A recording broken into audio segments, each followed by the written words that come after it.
Sawa ya kubiri tuli mu program ya Springboard. Musaya fene yokubiri tuba tukwata ku nsonga ezenjawulo. Tugenda kutunulira ensonga ez'aba TikTokers abakyadde, tulina okutunulira ku nsonga y'abasibe bakkirize oba nedda basobola okubeera nga bafuna ekisonyiwo okuva eri omukulembeze w'eggwanga. Tugenda kutunulirako ku nsonga y'olwokaano lwa speaker mu parliament wali ani anaabeera speaker owa parliament ye12 n'ensonga endala nga bwe zitambula. Iran yiyo etamya ate nga Tarek ndi naye waneeno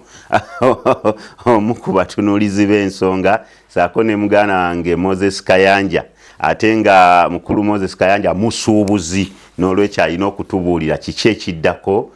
Yali muto mu lutalo lw'e Kuwait naye kyemmanyi ebyafaayo abirina era abimanyi. Uganda yayita etya mu lutalo olwo olwaliwo wakati lwa Iraq, Kuwait ne America. Ndoza Tarek tezaawukana nnyo naye luliwo mu Iran kati just technology yakyuseemu. Bwekiri buza ku balabi bafe abake. Assalamu alaikum wa rahmatullahi wa barakatuh. Balamusako mwenna baganda bange mwena balabi ba KTV mwenna mwebale kuba nti mutumbudde ku telefone no gaggadde era nga mbutuufu mbagaliza baganda nga basiramu kisooka ekisiibe ekirungi alhamdulillah. Oni ne baganda fala bali mu kusiiba nabo mbagaliza era okusiiba okulungi naye nga nze nyongera kuba nti mbasaba atubeere bakakkamu atukulembeze nnyo eggwanga nnyaffe kubanga situlinayo ggwanga ddala. Lwaleero abantu abali kati mu Iran abali Palestine abali wonna bagamba mu butuufu singa bino bikoma era kye basinga okuba nti no basaba omanyi muganda wange tulina ekintu kimu ng'abaddu oba ng'abantu ekyengera ekisinga ebbeeyi ng'oggyeko obulamu ly'eddembe era kyeva olaba n'amateeka g'ensi gasalawo nti omuntu singa abalina kyakoze amenye ssemateeka w'eggwanga n'oba alina omusango gw'akoze tumuggyako mirembe tumuteeke mu nkomyo tumusibe abe nga teyeetaaya abe nga talina ddembe. Ekibonezo eddembe kintu kya bbeeyi nnyo so tusabye nnyo baganda ffe abali mumbere kuba kati bo tuli mu kusiiba bayamu tebasiiba basobola kumizawo jjama swala zakusati basaba bingi nnyo so mbasaba ne bannayuganda nalabyeko bannayuganda bangi nendabako n'omubaka mulamba naye butuufu tulina ekizibu ng'eggwanga ng'ayimba nsense buse namuleka naffe tulabiranga ddala ekiri eyo era nikijjeko wano balasa gye balina tekinologi balina ebizibu naffe kijjeko wano kigendeko mu geto zaffe ezebwayisewa yagenda naffe amaleka tulabiranga ddala naye nga naye mubaka defense system muziina ani nkugira naye nga naye mubaka era naye agamba naye simanya yajja kukolera bannayuganda era lumirwa bannansi naye Amerika tulabiranga ddala. Kayanja Moses sebo nkwaniriza nga sinaba kubuuza abantu banyinza okukeerabira manyika tekinologi yakyuseemu bana America obeze ensi zi superpowers tezikyalirwe nti zikuba ensi zigimalewo wabula baba baagala hazi oba baagala musiraamu gwe batagetinga yennyini waali nti kati ali wano mu KTV gwe bakuba ekyo nkiwakanya ne banywanyi be bonna mwana jahazi kire Iran okiraba sibya gamba nti bakube gundi yokka Ayatola yafudde n'abantu ngana kitegeeza bebe era abadde batawanya wakimanyi nti waliwo n'abali mu kkuba eŋŋoma nti olw'okuba yafa neera bangi abakyafa. Kambuuze ku bantu mwasuze mutya mwenna bannaffe abatuwuliriza ku mpewo za KTV erinnya nze Honorable Kayanja Moses. Once a honorable is what? Yes. Once a honorable in campaign is. Kakali bwogenda once a honorable ngabali campaign. Gazeti ya Uganda era nange kiri muri kole ne bwendi banfudde. Era Uganda yonna kajja bambike sawa zino. Yes. Era bwendi mu bitabo ne bwatewe emyaka 10 yavuganyako ekya Dondo East. So erinnya nze Kayanja Moses abasinga gwe bamanyinga mufuira nanyini toke era akabonero yali toke mugatta bantu. Yes. Ate ne toke olumu tulimanyidde ne mu nsawo era bagavumenti nawo toli bubi ne mu nsawo era kale lwakuba nti tukolera mu bugubi naye era Mukama Katonda okyaguddewo ka katono tono ekandese akameza sikasanyufu akameza ndoza abewaka bannaye toke ngena kujja nabyo era nanyini toke bebanera bebamu abeewo tubaga tukyuseemu ko buli muntu abeeko ne ku ttooke tugenderaawo so siyinza butanakuwalirako wamu n'abo abatuukiddwako ebizibu ng'abadde baganda baffe abadde bakolera ku makubo olaba kikwekweto kyatuuse ne waffe Gayaza kasanga tikigenda paka Kalagi bagenda bamenya obuyumba asiwoka yonna ka Uganda nawulidde n'emitiana yonna Uganda yonna banna ekibi ddala twagala enkulaakulana bifo kayanja muleme kukyamya abantu tetukyamya abantu enkulaakulana President Kyagulanyi yayimba nti enkulaakulana tugyagala naye abantu be balina okukola ki erina okulaakulana nga n'abantu bakola ki webali so ensobi gavumenti gyekola era nsaba ekyuseemu bw'oba osazeewo nti kubonereza bw'oba osazeewo nti ekintu kirina kubeera bwe kiti kinywerereko naye ku biseera by'okulonda gavumenti yennyini ega nti abantu bange mubaleke ne bataayaaya ku nguudo ne bateeka ebintu ku makubo ne bakola ki naye bw'oba osazeewo bateekereteekere ng'obalumirirwa ofunewo obateeka babataddewo njagala muganda wange okubuulira ebyo byoga nti babataddewo mwe mubeere eno ku TV niffe tubeera mu field nze ndi musuubuzi kiringa bw'onaagamba nti stage za boda boda oyagala ziwandiikibwe abaana bana ba boda boda kambwe process gyoyitamu okuwandiika ku stage eyo bano bannaabwe bennyini okimanyi nti osasula akakadde k'essente okufuula mmemba naye kakati tudde mu mazima omuntu anoonya mulimu yatuuze oba akabanja ke n'agula pikipiki kati ate asayagala kutandika kukola ate omugambe nti sasula akakadde just membership fee bakurecognizing ate bw'omala for life era for life akakadde ako kanene kakati bwe tuvaawo ne bana abantu nze ekyasinze okunnuma kuba ffe tutambula olaba ebitundu by'omu Mmengo gundi Lungujja eyo yonna n'okukola ekiro nalabako kesisi paka sawa 11 ng'abantu bebagoba ku nguudo naye imagine sigamba nti sikweyongerayo so singa etula neteesaganya nabo nti akakati mulekewo baba meters bweziti namwe mwetetenkanye naye nze mpisa eyo yonna njagala okuwulira bannayuganda mwena kuba nze ndi musuubuzi ate atambuddeko ku mawanga ag'enjawulo so singa gavumenti bino ebintu byekola byandibadde birungi naye bikolera mu kiseera ekikyamu kuba tewali nsi ezo zetwegomba bantu kubakolera ku mbalaza ziye nti ziteekerateekera abantu baazo nze Kayanja mu ddakiika emu nga nkugamba nali ku street era nali kadeideyi nze sifunangako omuntu agaa nti kwatayo nusu 10 genda otandike capital ne amwe self made kakati nali nga ku street okwo kesisi ntaddewo obuntu bwange nengobaganya nendowooza nti obulamu bukomye nze nga mmanyi nti omuntu ali ku main ku street okwo yakola kumbe nsindiikiriza kye nali simanyi nti nenyingira mu arcade nempangisa akaduuka ye capital gwe nali nina wa rent yekka newe napangisa akaduuka abayindi abakyayira biki ne bajja ne bampa ebintu nekola kye bali batasobola kumpeera ku street omaika kati ebintu byaffe tubibuulira abantu nabo basobola okukola ki okuganyirwamu bo oli naawuliriza ne bampa kwe natandikira era nze nkubuulira ndooza kiri mu record mu myezi 6 nali nfunye capital agenda osuubula e Bulaaya naye ekyo bakyajja kito era kyobola abantu ambagawo yatunda ttaka yakola atya naye nga nze mukama bwate bwe yayisaawo omukisa gwange kati simanyi mulala naye omuntu omulala naye ayinza obutasobola kukola kye nayitamu naye nze nsaba gavumenti nti ne bwe babutale kuba yegamba nti yateekayo obutale buliko bannyini bwo nosanga omuntu alina emidaala 10 eteekeyo egambe nti kati gwe tugobye wano nga bwolaba Amini bwe yakola nti gwe omudaala gugwo hazi ngukuwadde musiraamu omudaala gugwo ngukuwadde bantu bakole ate waliwo n'ebintu ebimu nze byenteesa ng'olweggulo singa emisana ega naye olweggulo abantu baba bannyuse ebaleke bakolerekaawo ku nguudo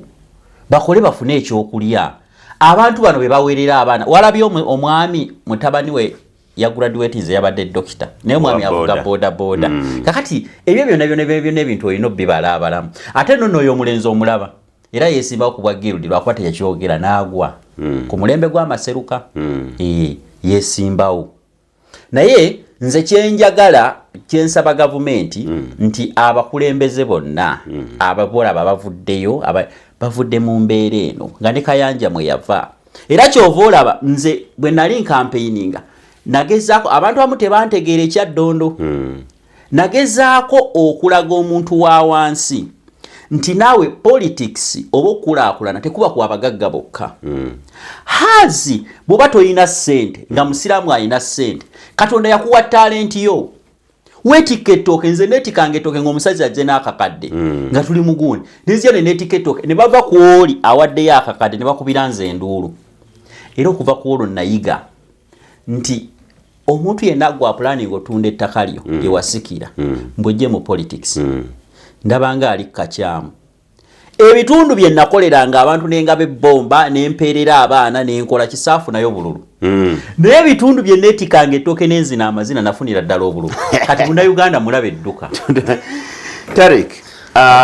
Kayanja ayogedde ku kugoba abantu ku nguudo. Ebbanga lyonna ebintu ebyo KCCA n'abalala batugamba nti babikolera mu mateeka. Eyo yonna gye tuyise yeewalizi town councils ezituulako ba councillors betulonda. Ndowooza ku mulundi guno omuntu anaayiga omugaso gwa kansala gw'alonda. Ba councillors bonna abasinga obungi wano be baayisa amateeka ago agali okugoba abantu ku nguudo. Ani gwe tuba twekwasa? Era ba politicians lwaki mutukyamya nnyo omusala amateeka ate no ne mugamba abantu bambi ate nga mmwe mwakoze amateeka agagoba abantu ku nguudo. Bano sinze bano okusoka ngenda kutandikira Kasongo mukulu kayogeddeko nze Buganda nge hazo kimanyi bulungi. Nalaga interest nti ngenda kujja nesimbewo nenkola poster. We nakola poster ninjikasuka ewaffe Nakawa nga nzija Nakawa East ng'omubaka. Naye buli erabanga post eyo abana bwana ffe Tariiki haweebale nnyo walwana wodda jangu tumenye ebisajja nasobola nakusitwa mu bbanga ati naye noga kituufu nama nagamba no mwana waffe nonze akaasa boda yange akulonda akasa omupiira gwogukoze eki bansinikireyo ekyebiri oba okyalo omwana wakwesi mwana waffe weebale kujja naye mwana waffe nno kimanyi tulinayo edduwe bansinikireyo 10 nagenda okulanga mu butuufu mu weeks 2 nga nina project za bukadde nga 2 nengamba ntayi nembono nengamba kitadde olwaleero okujja okuyimira mu byobukulembeze gwanga Uganda ekizibu zikyanenya bakulembeze banene no era nga bakyogedde mutuufu omulenzi Uganda ye muntu ategereke kali very confused tamanyi kyayagala obulizi bwe tulina ng'eggwanga fe abalonzi ffeffe tulekera okunenyeza bakulembeze abalonzi ffe kizibu omulonzi omuntu kabisajja wona gaya gabe bomba jege mate yafunayo kalubu anzukiza muganda wange ansibambi bije yawerera abana je yakola biki teyafunayo kaki je objoga notema amazina nobuka mu bbanga nokola obubodi bino kuwa kalubu gwirinye meza gwe kule bintu bitagerekeka oli bintu biri fani vumba mu 7 ojafuna akalulu naye boganti ogenda ko yabanansi teka obasale simanya simanzizi simanya kola biki akaluka veko resistor muyi ebyo biveko akaluka kati omulanzi we Uganda ye bansinze obululu buno nga nina abaana bemperera abasinga n'obululu buno obungi venye tukomenti tukoledde ne twagala tukolera twagala bintu bya kisaazi nkomye ku nsonga yaba yabaganda fa basuuza bali bakola ku makubo nze Tariiki nkata maze banga dene mu Kampala abantu bangi bakimanyi n'abasuubuzi benyini abadde ku makubo nti mbadde musali mu kubalwanirira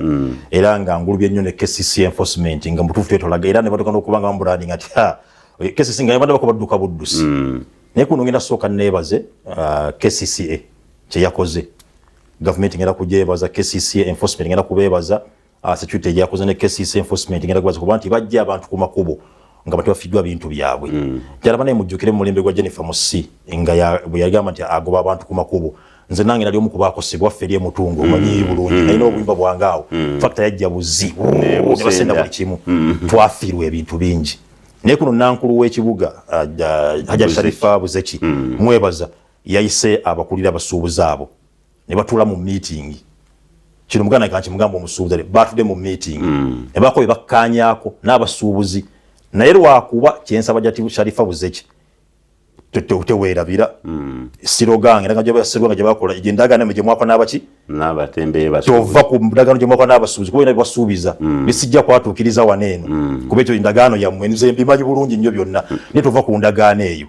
kubanga abasajja batu ne bakazi batu bakkiza ne bagamba katuveeyo mu mirembe bwe nakyo tusuubiza katuve tujje mali yaffe ne bagijjawo bulungi nnyo kujjako abeesigaliza be baakosebwa ngana wange agambye bunyo nti nno atambula amawanga mangi era amawanga gatambuddeko talaba nkole ya kubanta abantu bayika ku makubo ekyo eyo mwenye answer yezemu nena tuwana history nnungi nti mutufu naye mwennyini yali ku kubo newe yava ku kubo nayingira mu dduuka yatandika ati musajja musuubuzi abaganda balina ogera ogamba nti agoba yakuwa ekkubo tetwagala nnyo baganda ffe kugoba kubaganyizibwa naye twagala eggwanga lyaffe likule bwesa tugamba twagala enkulaakulana n'atandika ddi bwegasa tuga nti si timing ntuufu eribaawo ddi kati mbadde nsaba nga tugamba twagala nnyo rule of law eggwanga libe nga ligobera amateeka ototesa etteeka ndigenda kuba nti kuba bagaya bakulembeze baayisa nti twagala Kampala ebere bweti tetwagalamu boda tebagiteeka mu transport sector webale nnyo ate yes abakulembeze abalondeddwa abantu ate kisinga munnawe okunsanyusa tebabanyi okunsanyusa abakulembeze abalonda oluwavula gavumenti mwana nge kwagwa abali ku maanyi g'abantu abakolera abantu bebayisa ebintu bineeno kati gwe naye nakaaba so gandi ffe twalonda abakulembeze abo bali batwala kibuga Kampala naye basalawo era batusalirawo abantu babeerabiza kyobukulembeze neno wansi gye buli abantu bamanya abakulembeze bali abo bwe bali nnyo Bobi Wine President Museveni olado munansi eno bakansala bamanyi bayisa bivu nsaba nnyo mu Uganda kino akitegeere omukulembeze wasooka kuba nti nakwata konye emkulembeze oloko gavumenti yes omukulembeze kansala meyawo tugenda mukoluka wa chairman LC1 mukanule ne Elise George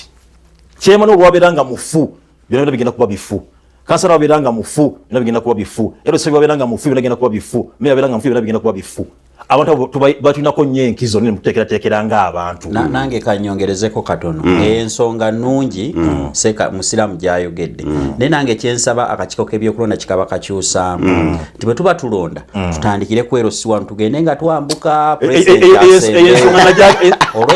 osomye obwongo bwange olw'ensonga nti abantu bagenda okulonda bano bakansala baani bameya baani ng'abantu bagwamu dde amaanyi ate nga be bantu abenkizo system yakulonda obatereze butereza system ya byakulonda olaba engisonga gyaleese okusinza ku bantu baffe bannayuganda baffe omanyi saa tukole ebintu because tutunulira nga tukoppa amanga mangabi gakoze tukole ebintu ebijja mu mbeera yaffe gyetutambuliramu nga ffe abantu betutambulira nti kuva dda abantu bazze bazira obululu bwa wansi nze muganda wange onobona banasonyi muganda wange njagala nnyo obusiraamu nti obusiraamu bubendinga okusinira ku situation gye batutambuliramu nti olwaleero jakutunira abasajja tuli waffe mu Uganda okusiiba okwaffe wallahi Allah atusaasire abaana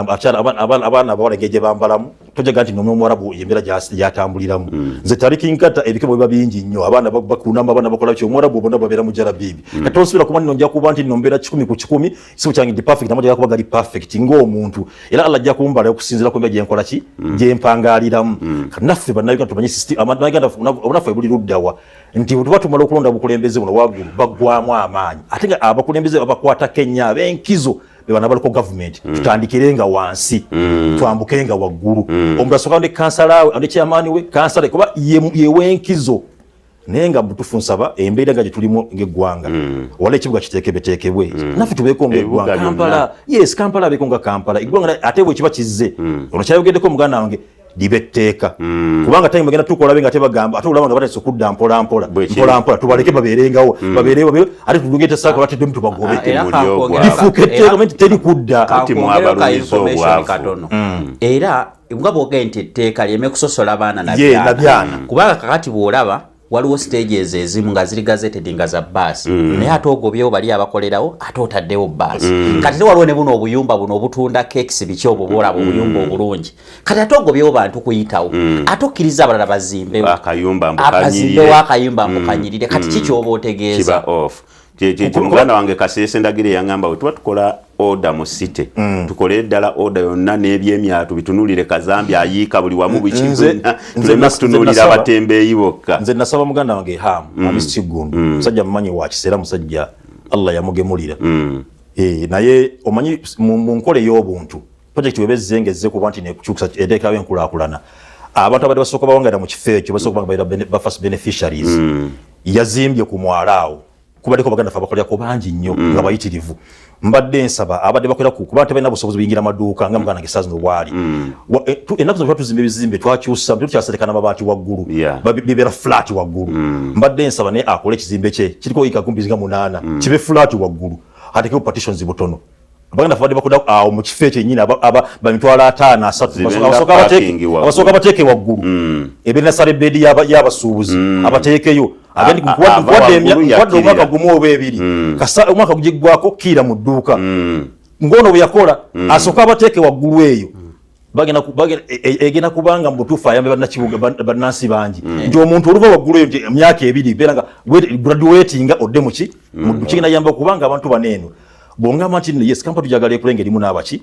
naye kati essaazi n'abantu omuntu alina emitwalo 3 omuntu alina emitwalo 5 agenda kupangisawo edduuka ate kampani tujagala abeere nga naye asobola okuba nti akyafuna ekigwira magala eddiba omusajja agenda wa bodaboda yaweredde omwana abaana bali abakyala batunda kasooli balina bukya tebaweerera abaana so abasooka bateeke mu kibuga babeere waawo kigenda kuba kitumula ekizimbe kye wajja kuba kigendako abantu bangi ate ne munansi asobola okuba afuna kati ensonga teba yahaamu yekka nga bwe basazeewo lwakuba nti kati fe abantu abamu batulemesa okugenda mu paliamenti abandi badde bateesa ebintu ebikwata ku bantu abawansi naawe nyini osobola twala ebirowoozo by'omubaka we yalondebwa kati etteeka lye balina okuleeta nga bw'olaba nti kiri mu tteeka lwakuba nti kati buli kizimbe kuba tukopansiza bweru ti buli kizimbe bweba toilet olina okonsideringa nti kuliko abalema olina oteekawo toilet y'abalema kakati buli kizimbe kyonna ekiri e Kampala basale bagani nti oba basement buli kizimbe kyonna kulina okubaako abatembeeyi wansi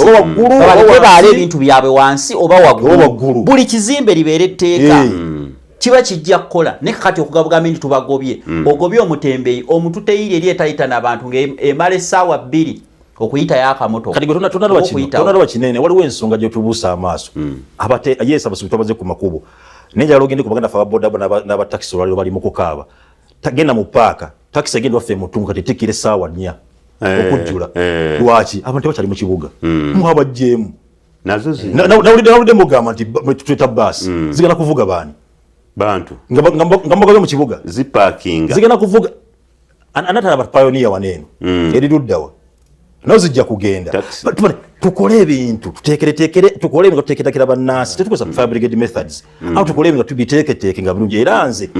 negatta ne muganda wange nsaba abantu bano babwenga evening market ne Sunday market for the beginning evening market ne Sunday market teka chichi tugambi Sunday abantu baba mu kibuga na Sunday market yaberangawo era bajja kujja evening market yesokeberengawo mpola tutandike n'ekyo mpola kumakuba switch ezimu entonotono abantu solo kuba babeera mu kibuga kuba banna yetwetaaga abantu abo nene kiranze nakumbenya badde abantu badde busirikidde nga buli omu abantu waliwo ekifa kimugunyu waliwo amanyiga switch parkings mu kibuga Kampala oyagedde kusejeza bodaboda zaba taxi abadde bakola ku makubo space zona zabasasula wala musajja yasasula edda multiplex yasasula era nga ne abadde alina okuba nti motoka ziparkingawo ajjemu akasenteke ne mulide musajja bodaboda mulide mu taxi ezitikira tebasasula naye ate bakwata kakadde stage ne baziwa chairman wa stage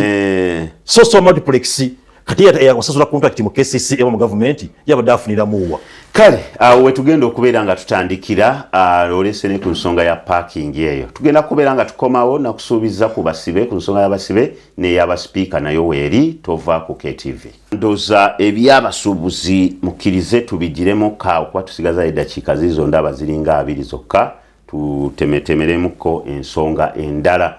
tugendeko ku nsonga y'olwokano lwa sipiika mugana wange owa opposition waali wano Kayanja Moses temunnavaayo kutulaga wamu opposition abakiikirira ye mawu ng'ate ayina endagaano za NRM olwokano olwo olowooza opposition esibiddewa olukoba kakati Mwai Museveni era abasinga tebannaba kutegeera Mwai Museveni yaani naye oyo omwami omulaba gwanga no yakali kulemberera emyaka 4 yes musajja mugezi nnyo okimanyi tewaliwo muntu amanyi kyali mu ndagaano wakati we ne mwami Mao n'abadipite tebakimanyi kakati essaawa zino yateekawo mwami Mao n'alaga nti ze ndi wa DP ate DP kakati naawe yandivuddeyo kuba kati bebali mawulire beetwala mu reesi nanditamu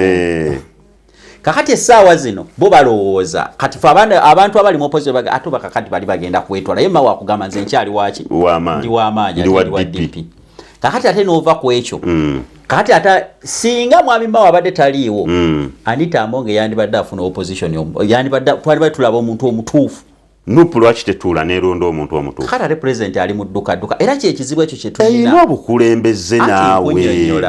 katonda nnyo Secretary General nkunnyonnyola sifuse moderator agambe president ali mu dduka tebusa kuna mukulembeze agenda kukiikirira lido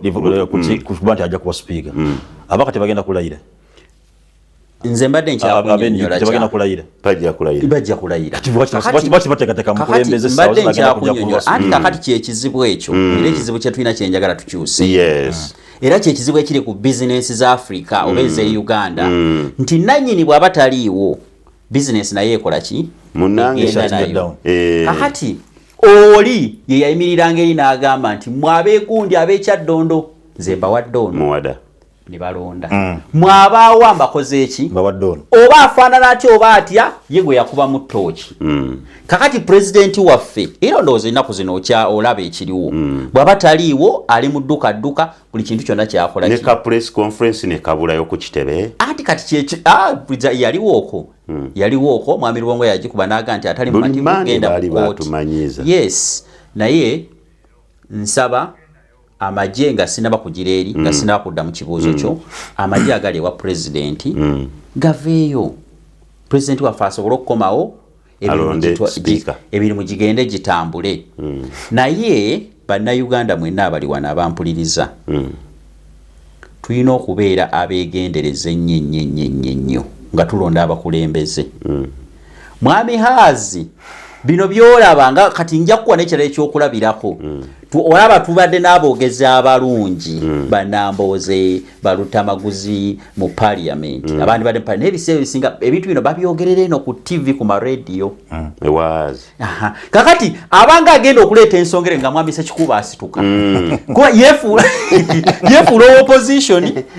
kumbe opposition kyeyandiyogedde ate era weenaale okala akantu ako kakati n'owunzikanga opposition agikoze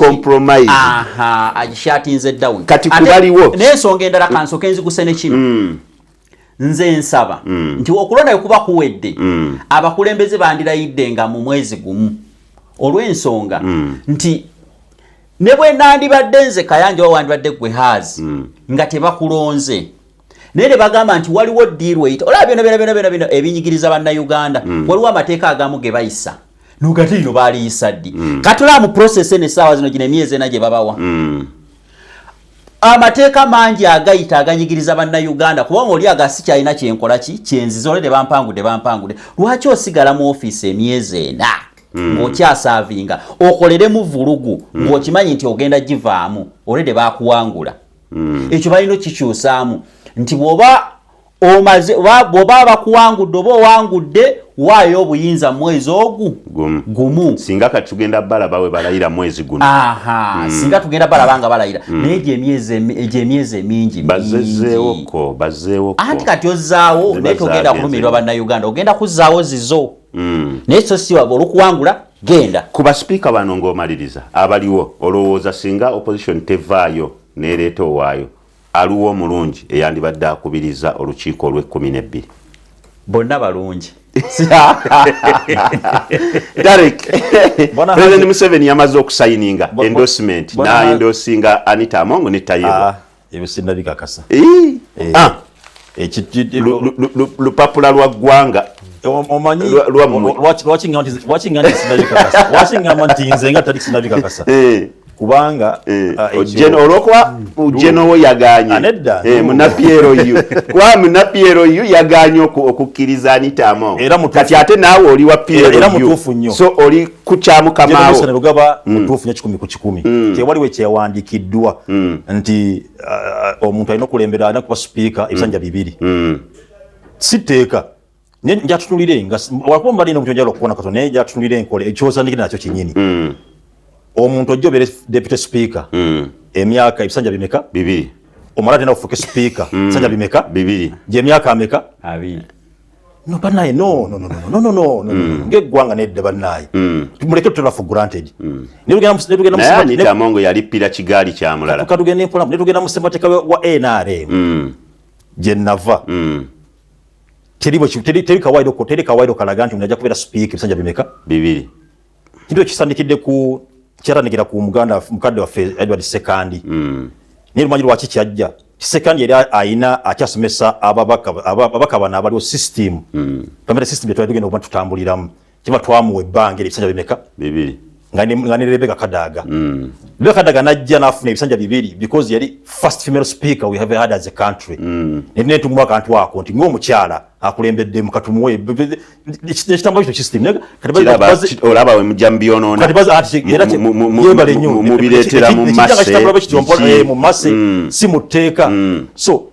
si nkola nti omuntu alina okuba nti nno akulembera ebisanja bibiri era enkola eno y'okuba nti nno kyevola banze olwaliro anakiti kyayogedde nti asaba tebasaba kuba nti bagenda speaker president of taliiwo the problem ekibu kyetulina nga abaddugavu political parties zifina nga political parties zonna NRM ani bonna ziryanira ku ideology ya muntu oba personality z'abantu they don't build on systems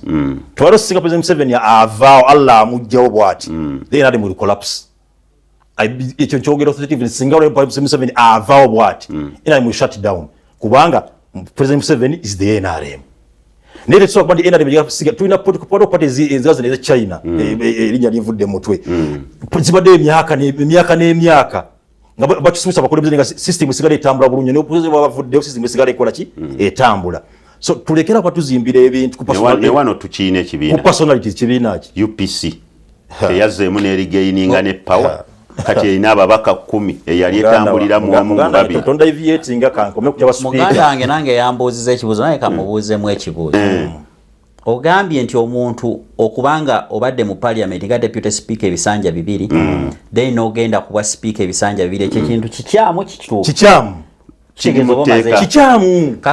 teeka limukkiriza kamubuulire nange musekendye gwongamba otya nti omuntu akulemberedde emyaka 2 aba mukyamu naye ng'ate okyafoloyinga omuntu w'emyaka 4 akatuka kati gigenda mwana mu 5 kamuddemu bulungi nnyo kamuddemu bulungi ono mukyamu nnyo okusinga owana mu 5 kamuddemu bulungi nnyo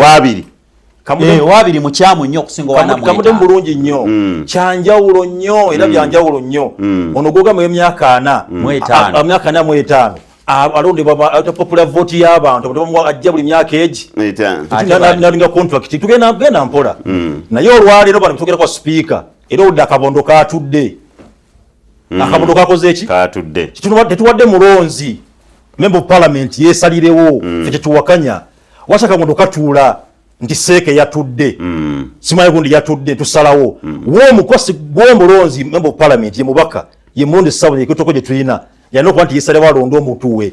oba seeke yo yakulira ku bitooki kubeera ababaka bagenda kulonda system y'okuling fencinganga ebifo ring fencing ebifo system ebadde nsaba nedda temujeta mupotisi wa ggwanga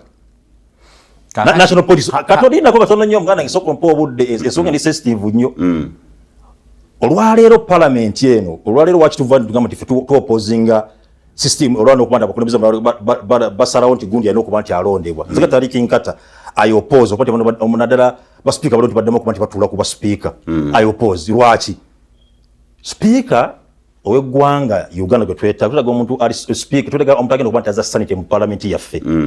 bwana Hazo olwaleero parliament yaffe mu butuufu efisa kino kisekererwa era nga olwaleero tubadde tumanyi bannayuganda bakimanyi nti bakina mitwe gyabwe nti wano obulyake n'obukenuzi busa mu kitongole kya poliisi ripoti zibadenga zifuluma nga butuufu poliisi yekwata akati naye kati byakyuseemu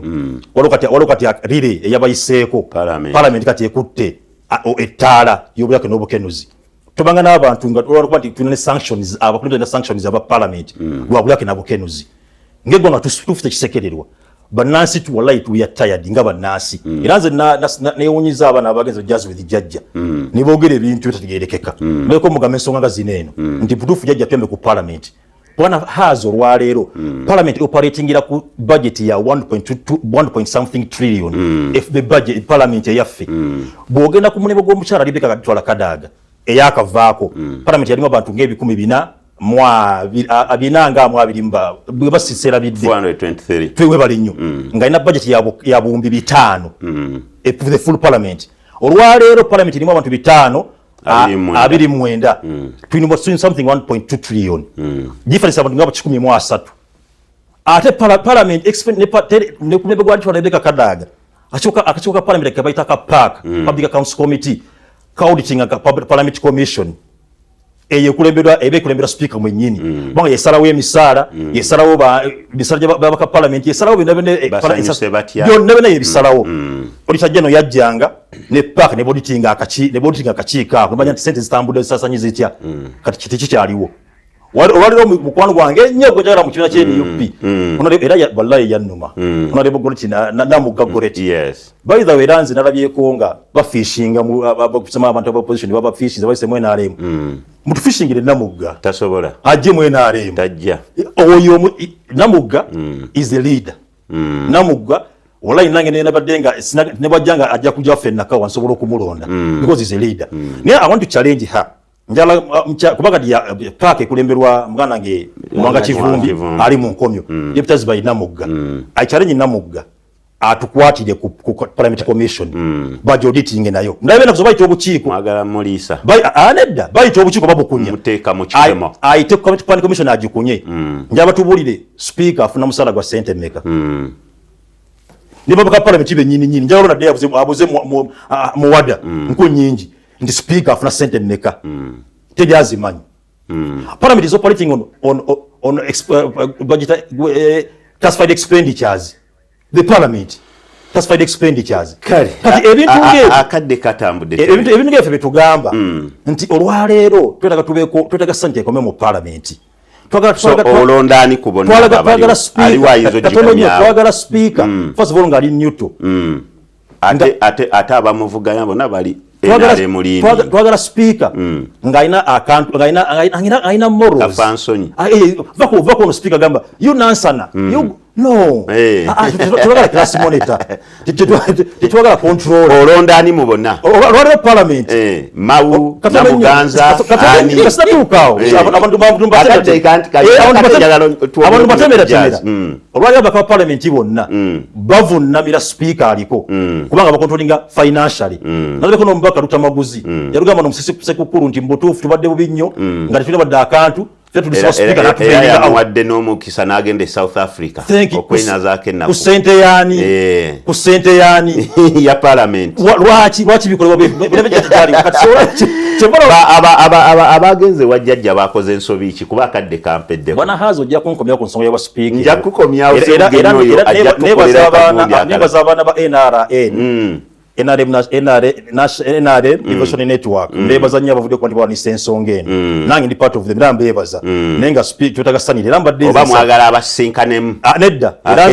era nze mbadde nsaba nga sinagenda kukyonga abagenzi wa Jazz with Jajja ngenda kusaba Jajja naye kati kampise wala ensonga yange Madame Natasha timanyi TV telefone eno bagiraba Madame Natasha nkusaba nange ensonga ya Jazz with Jajja nange yeno ngenda kumusaba olwaleero ensonga ya parliament baga smart seke yako asoka abindi bali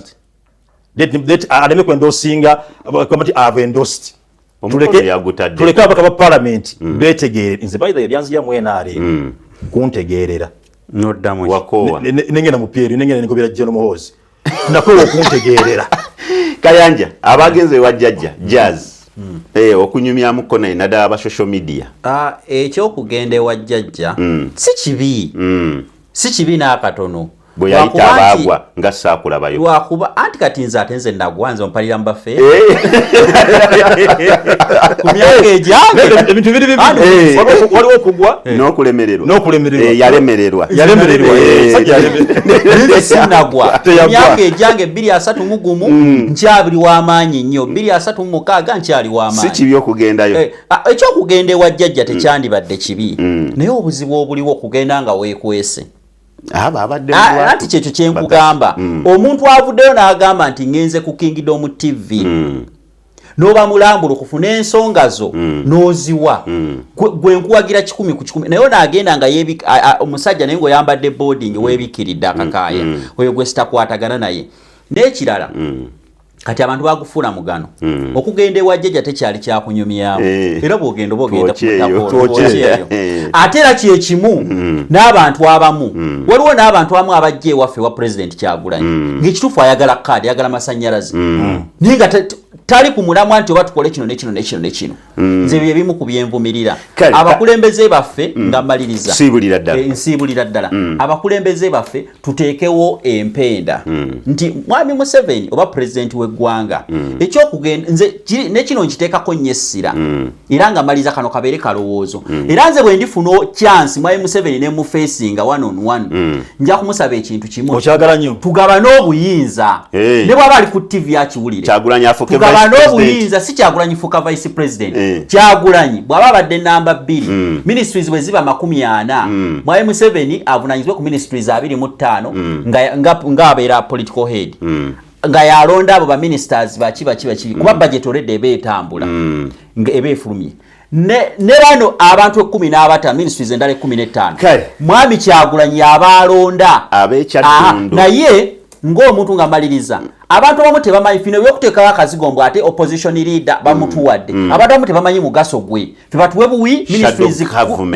ministries 15 mwami Kyagulanyi abazivunanyizibwako n'omuntu ayokya kasoli ng'ono wa bodaboda omwana we eyamaze okusoma aba ne chance egenda okukolako ku mulimu ogwo ne kati emirimu gy'abaana bangi gwe wategedde nti oba wenaremu